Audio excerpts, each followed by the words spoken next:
सुगंधा और विक्रम की शादी को अभी कुछ दिन ही बीते थे। वो दोनों अपने हनीमून के लिए मनाली घूमने आए थे। रात का वक्त था। वो दोनों होटल के रूम में आराम कर रहे थे कि कुछ ही देर में उन दोनों की आंख लग गई। रात के लगभग 2 बज रहे थे। प्यास के मारे विक्रम का गला सूख रहा था। वो उठकर रूम में रखी टेबल पर पानी की बोतल से पानी पी रहा था कि तभी अचानक उसे टेबल के पास एक काली परछाई महसूस हुई।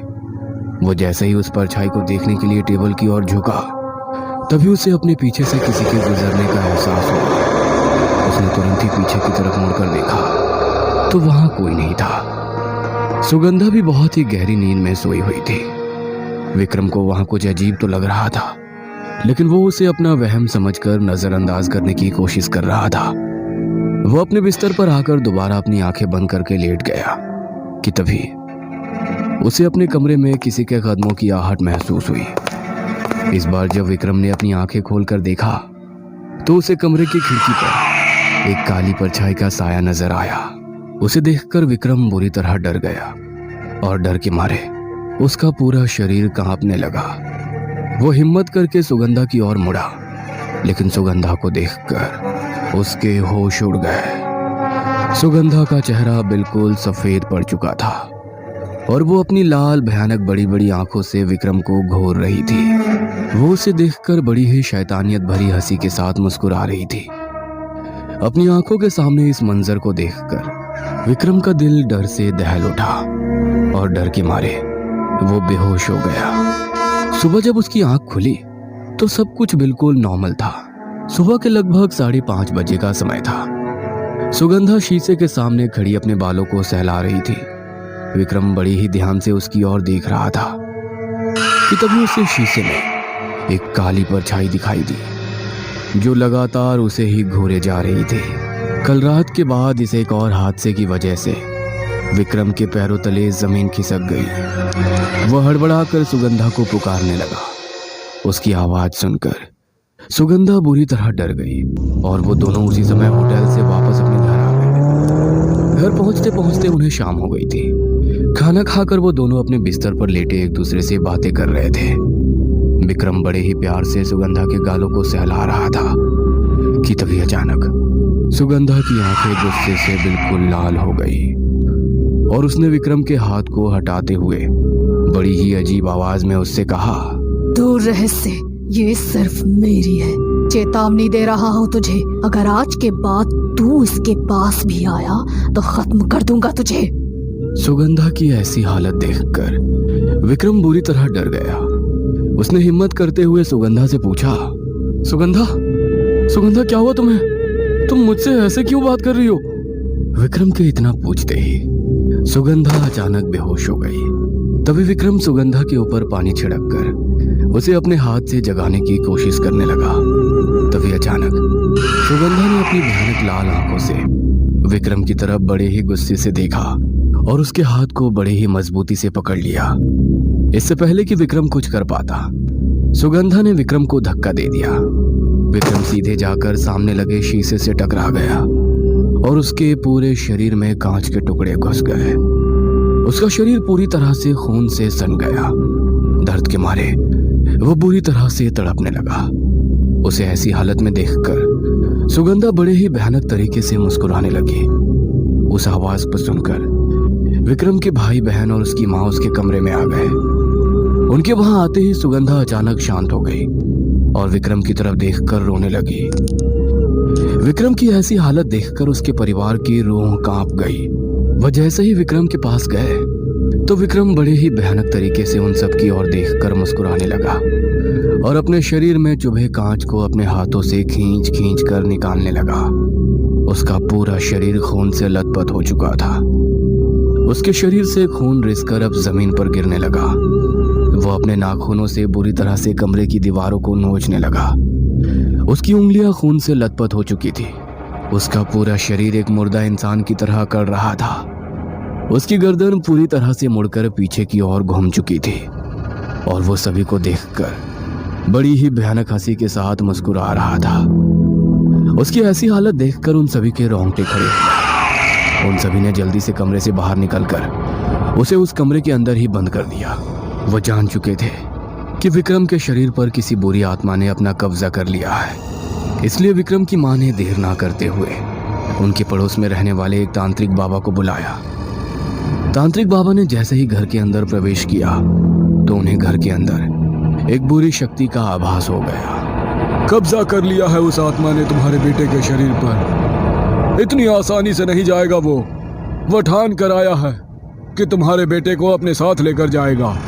कौन मेरे बेटे को ले जाएगा बाबा? किसकी आत्मा है जो मेरे बेटे को नुकसान पहुंचाना चाहती है? किसी की भला क्या दुश्मनी है मेरे बच्चे से? मेरे विक्रम ने तो आज तक कभी किसी परिंदे को भी कोई नुकसान नहीं पहुंचाया, तो फिर उसके साथ ये सब क्यों हो रहा है बाबा?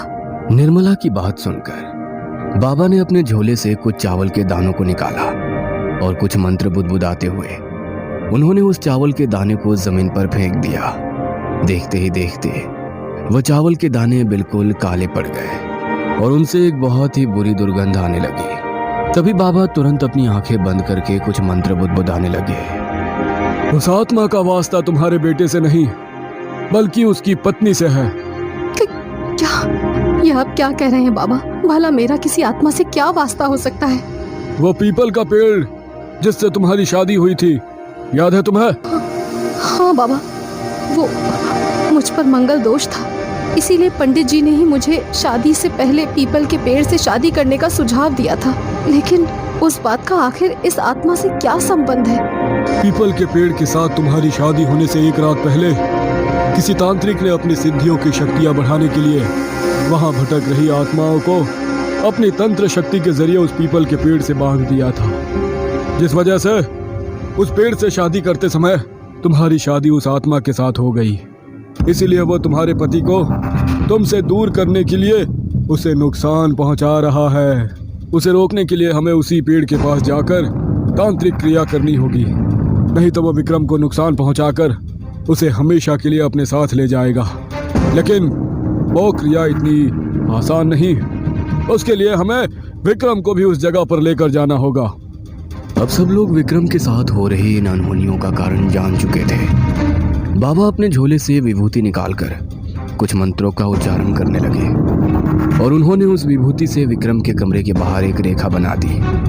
उन्होंने जैसे ही उस दरवाजे को खोला तो विक्रम भागता हुआ उनकी ओर बढ़ा, लेकिन उस रेखा की शक्ति से वह कमरे के बाहर नहीं आ सका। तभी बाबा ने अपने झोले से विभूति को निकालकर विक्रम के ऊपर छिड़क दिया, जिससे उसका शरीर बुरी तरह तड़पने लगा। कि तभी बाबा और उसके भाई धीरज ने उसके हाथ पैरों को एक लाल कपड़े से बांध दिया और सभी लोग रात के अंधेरे में ही उस पेड़ के पास जा पहुंचे। वहां पहुंचते ही बाबा ने विभूति से वहां एक गोल घेरा बना दिया। विक्रम उस गोल घेरे से दूर भागने लगा कि तभी बाबा ने उस पर गंगा जल छिड़का और वो तड़पते हुए उस गोल घेरे में आ गिरा।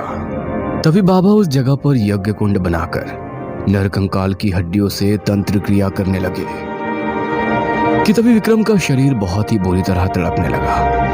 बाबा लगातार उस पर तंत्र की विभूति छिड़कने लगे।